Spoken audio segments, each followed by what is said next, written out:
Hi എല്ലാവർക്കും ഒരു പുതിയ വീഡിയോയിലേക്ക് സ്വാഗതം. PSC മുൻവർഷങ്ങളിൽ ചോദിച്ച ചോദ്യങ്ങളും അതുമായി റിലേറ്റഡ് ഫാക്ട്സുമാണ് നോക്കുന്നത്. ക്വസ്റ്റ്യനിലേക്ക് പോകാം. ഇന്ത്യൻ നാഷണൽ കോൺഗ്രസ് സംഘടനയുമായി യോജിക്കാത്ത പ്രസ്താവന ഏത്? ഇന്ത്യൻ നാഷണൽ കോൺഗ്രസ് സംഘടനയുമായി യോജിക്കാത്ത പ്രസ്താവന ഏത്? പ്രസ്താവന 1. ഇന്ത്യൻ നാഷണൽ കോൺഗ്രസിൻ്റെ ആദ്യത്തെ സെക്രട്ടറി WC ബാനർജി ആയിരുന്നു. 2. INCൻ്റെ ആദ്യ സമ്മേളനം നടത്താൻ തീരുമാനിച്ചത് പൂനെയിലായിരുന്നു. 3. INCൻ്റെ ആദ്യ സമ്മേളനത്തിൽ പങ്കെടുത്തത് 72 പേരായിരുന്നു. 4. INC രണ്ടാം സമ്മേളനം നടന്നത് മദ്രാസിലായിരുന്നു. ഇന്ത്യൻ നാഷണൽ കോൺഗ്രസ് സംഘടനയുമായി യോജിക്കാത്ത പ്രസ്താവന ഏത്? യോജിക്കാത്തത് 1ഉം 4ഉം. Option A. INCയുമായി യോജിക്കുന്ന പ്രസ്ഥാനങ്ങളാണ്. INCൻ്റെ ആദ്യ സമ്മേളനം നടത്താൻ തീരുമാനിച്ചത് പൂനെയിലായിരുന്നു. INCൻ്റെ ആദ്യ സമ്മേളനത്തിൽ പങ്കെടുത്തത് 72 പേരായിരുന്നു.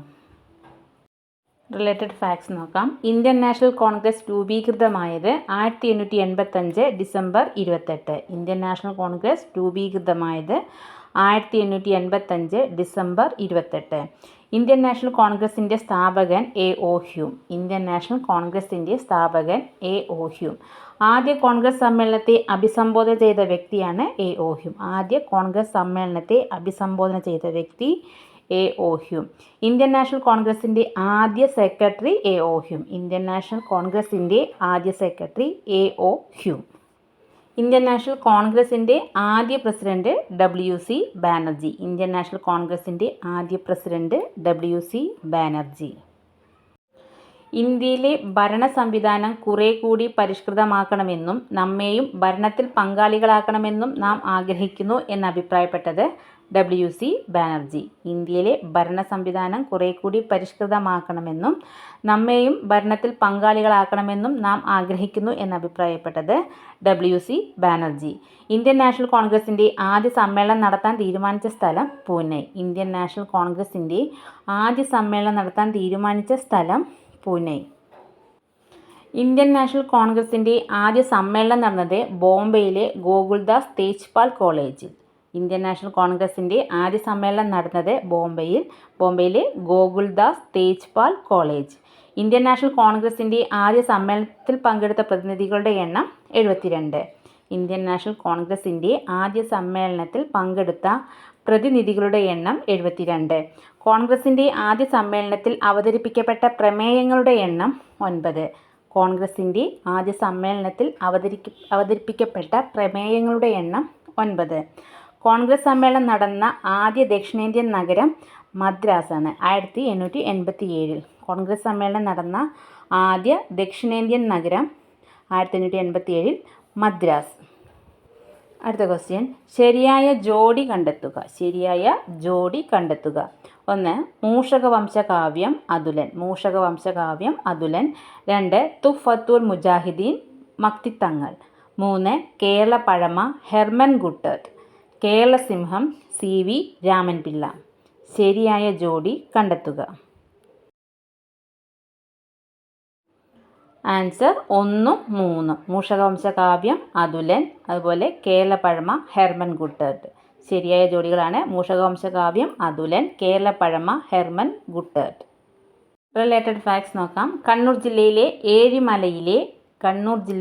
ഏഴിമലയിലെ മൂഷകവംശ പരമ്പരയെക്കുറിച്ച് സംസ്കൃതത്തിൽ രചിക്കപ്പെട്ട ഒരു അർദ്ധചരിത്ര ദിനാവൃത്താന്തമാണ് 15 അധ്യായങ്ങൾ ഉൾക്കൊള്ളുന്ന മൂഷകവംശകാവ്യം. കണ്ണൂർ ജില്ലയിലെ ഏഴിമലയിലെ മൂഷകവംശ പരമ്പരയെക്കുറിച്ച് സംസ്കൃതത്തിൽ രചിക്കപ്പെട്ട ഒരു അർദ്ധചരിത്ര ദിനാവൃത്താന്തമാണ് 15 അധ്യായങ്ങൾ ഉൾക്കൊള്ളുന്ന മൂഷകവംശകാവ്യം.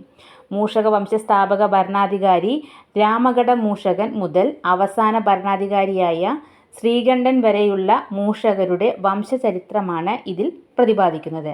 മൂഷകവംശ സ്ഥാപക ഭരണാധികാരി രാമഗഢ മൂഷകൻ മുതൽ അവസാന ഭരണാധികാരിയായ ശ്രീകണ്ഠൻ വരെയുള്ള മൂഷകരുടെ വംശചരിത്രമാണ് ഇതിൽ പ്രതിപാദിക്കുന്നത്. അവസാന മൂഷക രാജാവായ ശ്രീകണ്ഠൻ്റെ കൊട്ടാരം കവിയായിരുന്ന അതുലനാണ് CE 11-ാം നൂറ്റാണ്ടിൽ മൂഷകവംശകാവ്യം രചിച്ചത്.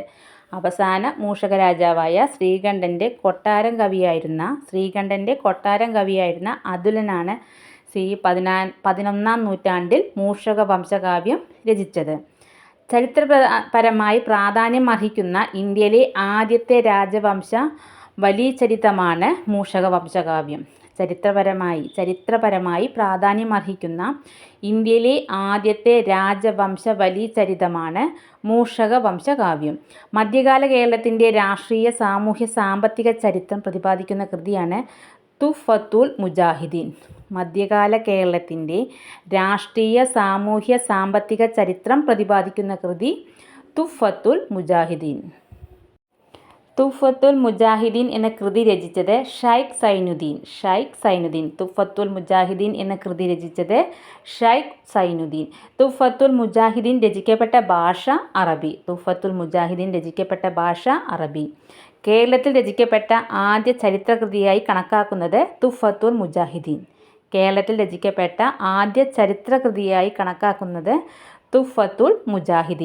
കേരള തീരത്തെ പോർച്ചുഗീസുകാരുടെ പ്രവർത്തനങ്ങളെക്കുറിച്ച് വിശദമാക്കുന്ന കൃതിയാണ് തുഹ്ഫത്തുൽ മുജാഹിദീൻ.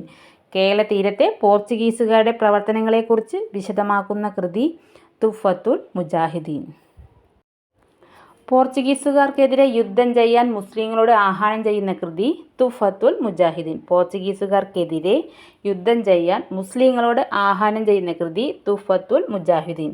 പഴശ്ശിരാജാവിൻ്റെ ജീവിതം ഇതിവൃത്തമാക്കി കേരളസിംഹം എന്ന പേരിൽ ചരിത്ര നോവൽ എഴുതിയത് സർദാർ K.M. പണിക്കർ. പഴശ്ശിരാജാവിൻ്റെ ജീവിതം ഇതിവൃത്തമാക്കി കേരളസിംഹം എന്ന പേരിൽ ചരിത്ര നോവൽ എഴുതിയത് സർദാർ K.M. പണിക്കർ.